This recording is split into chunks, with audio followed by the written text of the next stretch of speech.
What's good, everybody? It's your boy EMW Figure Shelf, and today we're going to be talking about Jazwares and Wicked Cool Toys All Elite Wrestling Unrivaled Series 4! These figures came to us via Ringside Collectibles at WrestlingFigures.com. And without any further ado, let's jump right in, where our first figure we'll be talking about the American Nightmare, Cody Rhodes! We get a good look at the figure here on the front, but as we turn the figure around, we do not have on this packaging the height, weight, where he's from, that usual type of deal in our reviews, but we do have a picture of where this attire is based off of, a signature, and where it's from on Fyter Fest, June 29th, 2019, Daytona Beach, Florida. I believe that's the one where he got hit in the head with the steel chair from Shawn Spears. Also showing down below is all the figures in the wave, and watch AEW Dynamite on TNT. Obviously, they can't put TNT on here since these figures are available in areas where TNT isn't around. Accessory here is mainly just an extra head, which is very similar to the other Cody heads that you've seen originally from the Unrivaled Series 1 figure. Just, better painted from the skin tone and whatnot. And then a shirt that says Thronebreaker with sleeveless with Velcro in the back. This is a really nice shirt, nice quality. I really like the logo and everything like that. And I'd like to point out most of these figures, with the exception of the Kenny Omega that we'll talk about later, all have this like plastic wrapping around their joints, I guess to protect them from like any of the accessories bleeding into them, which is really nice. It's kind of a bummer if you're a mock collector, but if you're a loose collector and you're going to display them on the shelf, it's nice to know that you're not going to have any paint blemishes and things like that. So I really like that about this one. But looking at figure, I really like this likeness. I'm very big on expressions. Cody has a really nice expression here. Kind of like that narcissistic smile, which makes me more think of him when he was in Japan and Ring of Honor and things like that. But anyway, no neck tattoo on this one, which I don't really mind. I'm kind of like iffy about it. No, I don't need the figure with the tattoo, but I just really like this deco. And originally I was gonna pass on this when I saw it's another Cody, but honestly, the correct skin tone, a better head scan. I like the deco. I like the shirt. This is a really cool Cody. Now we see the dream tattoo in his chest. The black and green trunks. All different designs, all going around. A lot of green, a little bit of silver in there. White boots that have the his custom Elite logo with the wolf on it. And then going around. Kind of really just the same pattern all around. This is a really cool one. This is one of those things where you may pass on it, but honestly, as I got the whole collection, and normally I'm not going to get the whole collection, this is kind of one of those just rare moments where I had to get everything here. But I don't regret getting this Cody at all. This is a great Cody. Yes. Now we go to a wonderful figure of the broken Matt Hardy. Classic Superstars inspired packaging, as we could see the figure in the front, and in the back it shows where this attire is based off of, which was his debut March 18th in 2020. Accessories here include 2 other sets of interchangeable hands, one of which you could do the delete motion with, and a 3-dimensional Vanguard 1. This thing is fantastic. And the head actually can come off and go on the Matt Hardy figure, which is just nuts. Good job to Jazwares and Wicked Cool Toys on this Vanguard. But now going to the figure, it's got a removable entrance jacket, which is not cloth. It is a not so much of a hard plastic, but it's a nice actual material. And it's a gothic, like black and maroon type of design going all the way around. And then you go to the front, it can come undone. As you look at the figure now, turn the figure around, the legs seem a little skinny, but, that's all right. Compared to the way the baggy pants usually work for the Hardy Boys, that definitely looks more skinny. But They got the pockets and everything like that. The same design as the entrance jacket. The a lot of black and maroon going around. The gothic designing, as mentioned. And as we get to the headstand, man, this is the best party stand I've ever seen. They got this guy down. They got this guy just perfect. This headstand's great. And then, even the detail on the hands, he's got his the tape around where his wedding ring would be on the right hand. This is awesome. This is a great Matt Hardy. This is one of the best figures this line has ever made. I'm really a big fan of that Unrivaled Series 2 Pentagon Jr. This one is up there. This one could be one of the best ones by far. All right, next up here is Matt Hardy's former rival, the self-professed Spanish god, Sammy Guevara. See the front of the packaging there with Sammy Guevara. And you look at the back of the packaging, it says this attire is based off of 10/2/2019, which was the debut of Dynamite, and he was in the very first match against Cody. The only thing there, these accessories do not reflect that, because this is actually more in the run of the Inner Circle, more toward the end of 2019-2020. His actual accessory would have been that panda head, which, I'm kind of glad they went with this stuff instead. If you wanted that, cool, but I'm good.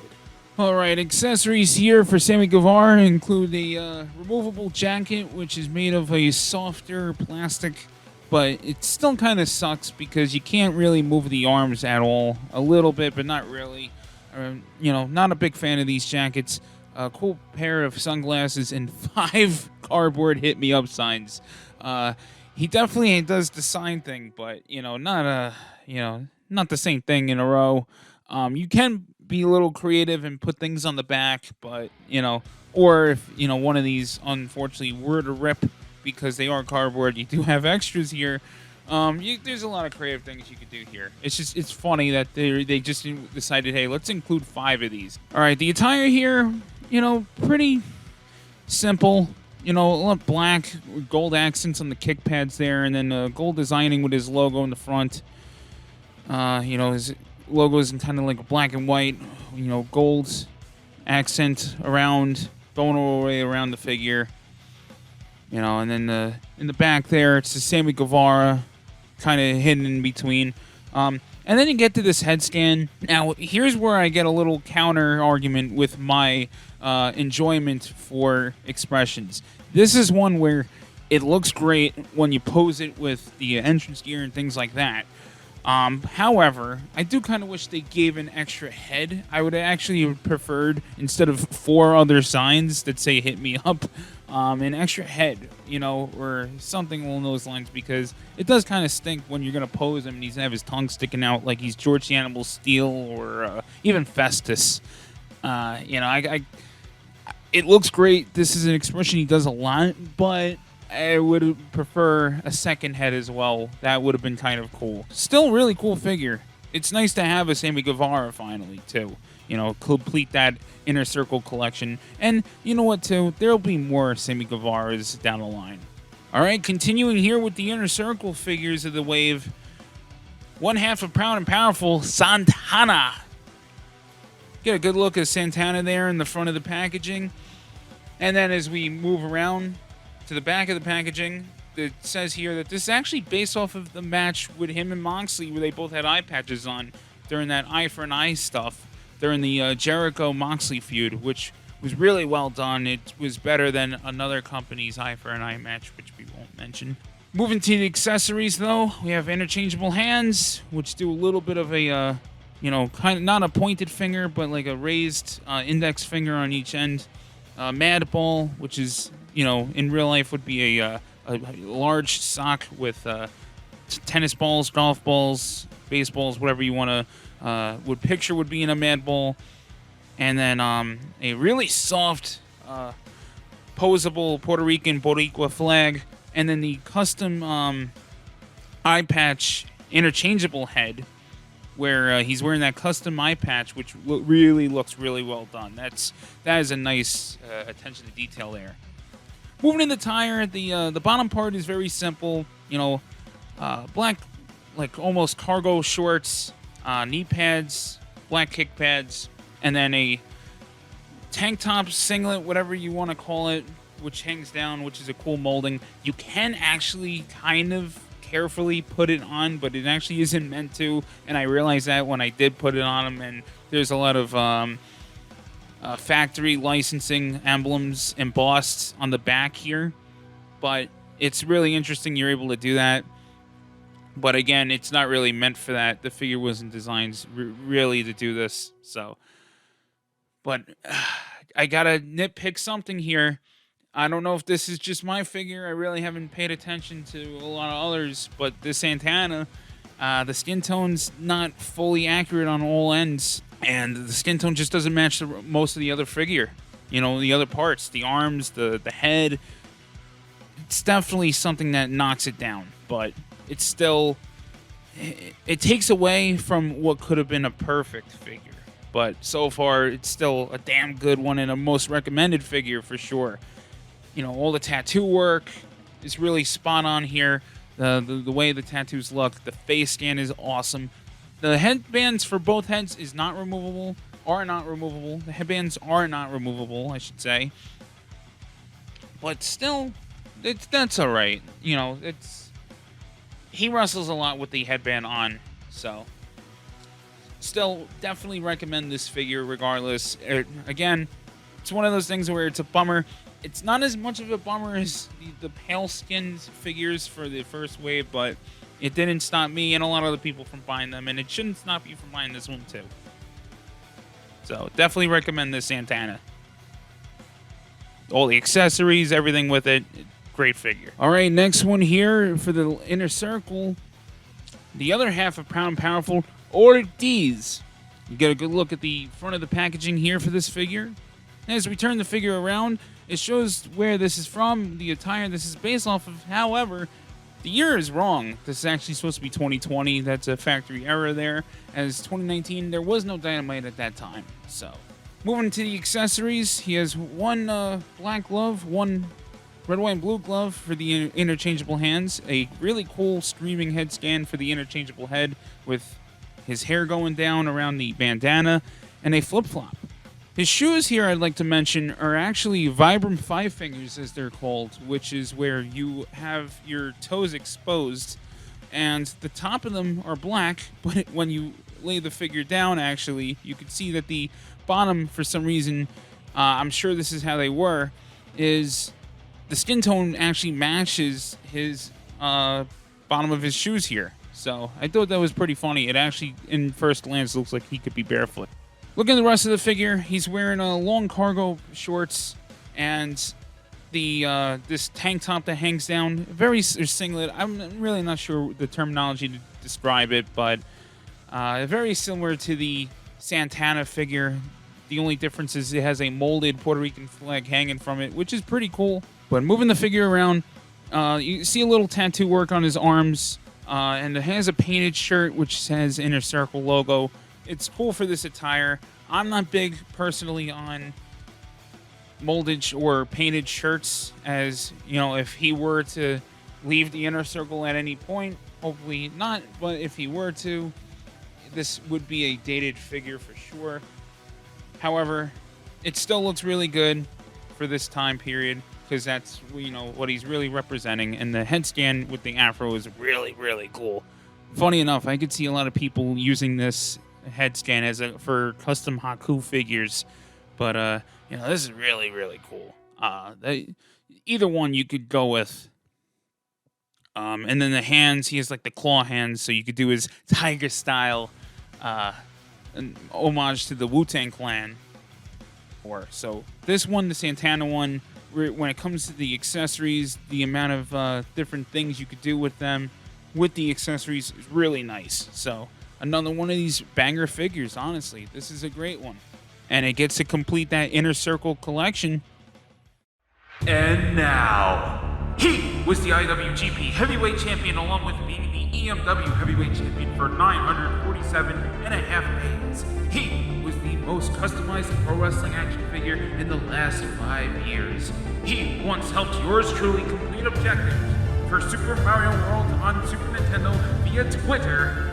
His figure is now sought after everywhere and hard to find in North Carolina. He is the Cleaner Kenny Omega!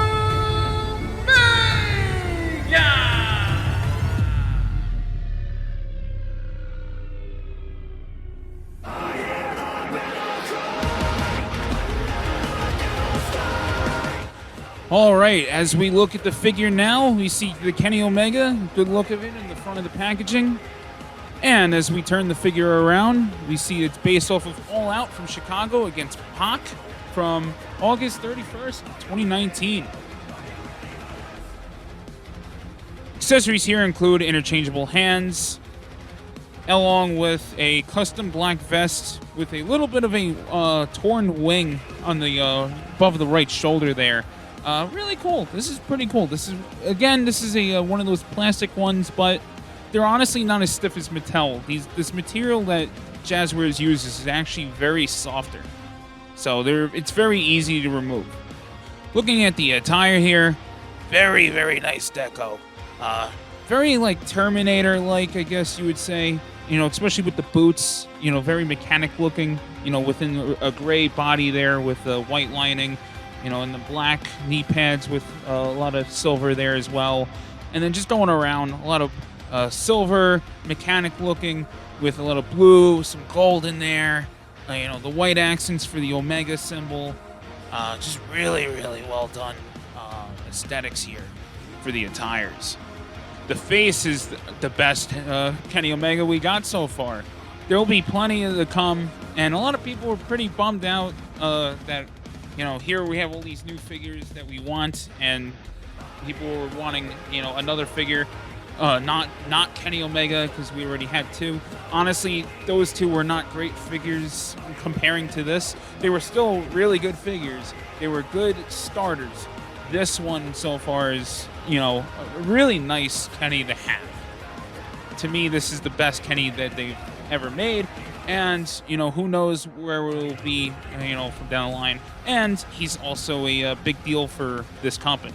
You know, he's a, you know, sure, yes, he's an EVP, but at the same time, he is a big enough star to where, you know, he's going to be a rotating figure. You're going to see him a lot, much like the rest of the Elite. And yes, he does scale well with Okada from the Super 7, so we can get that dream match now in figure form, or well, the 7-star match, I should say. Not necessarily dream match, since they already had about 3 encounters, but yes, figure form is now possible for Kenny and Okada, which it already was, but you know, this is just a better version that I figured, hey, let's finally pose them together. But overall, there's your set. There's AEW Series 4. The best series by far. I have not reviewed the other series in the past. You know, I just started doing this more this year, and I really appreciate everyone taking the time to watch these. It's just one of those things where I've never been much of a reviewer personally, but really diving into this is actually a lot of fun. And again, I'm not really going to be doing full waves unless I feel it's necessary to get a whole wave. So I will be trying to do just more figures, you know, of what I collect between all different waves. As you see in this channel, I do all wrestling, you know, depending on what I want to buy. So the best figure of the set, I would probably have to go, it's kind of hard to say, but I would have to easily say Matt Hardy, and right behind would probably be that Kenny Omega. I really don't want to say the least favorite of the set, but I would say maybe the least necessary would have been Cody Rhodes, just by default. But every figure here is awesome overall. You know, you can nitpick it all you want. At the end of the day, you can't go wrong with buying this whole wave. If you're a completist, you'll be happy. If you're somebody that we just thought, hey, you know, let me just get the set. Not a bad one to go with. Not at all. So, thank you all for watching, and I'll catch you all in the next one. Peace!